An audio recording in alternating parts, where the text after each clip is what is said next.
সম্পত্তি তারা দখল করতেছে, মাদ্রাসা ভাঙতেছে, মসজিদ ভাঙতেছে, বাবরি মসজিদ শহীদ করতেছে।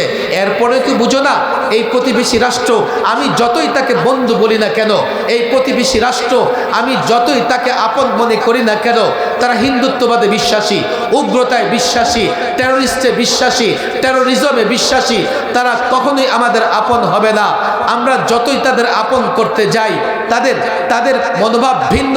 বাংলাদেশে আগ্রাসন চালাবে, এই ভূখণ্ডকে দখল করবে, এই ভূখণ্ডের মানুষদের গোলাম বানাবে। তুমি কি করে লড়াই করবে? ইমানের শক্তিতে যদি বলিয়ান না হতে পারো, তুমি কি করে লড়াই করবে? যারা বস্তুবাদী তারা কি করে হিসাব মেলাবে? তারা মনে করবে এতে ভালো লড়াই বাদ দিয়ে তাদের গোলাম হয়ে যায়, লড়াই বাদ দিয়ে তাদের তাবেদার হয়ে যায়। তারা লড়াই করতে পারবে না। তারা হিসাব করবে আমার দেশের নাগরিক 18 কোটি, তাদের 150 কোটি। আমার সেনাবাহিনীর সদস্য সামান্য কয়েকজন, আর তারা সংখ্যায় কত? আমার অ্যাটম বোমা তো দূরের কথা, মিসাইল পর্যন্ত নাই। তাদের অ্যাটম বোমা আছে, তাদের কাছে অত্যাধুনিক অস্ত্র আছে। লড়াই তো করতে পারবো না। যদি আক্রান্ত হই তো নিঃশর্তভাবে আমরা তাদের কাছে নতজানু হয়ে যাব, দেশ হেফাজত করতে পারবো না।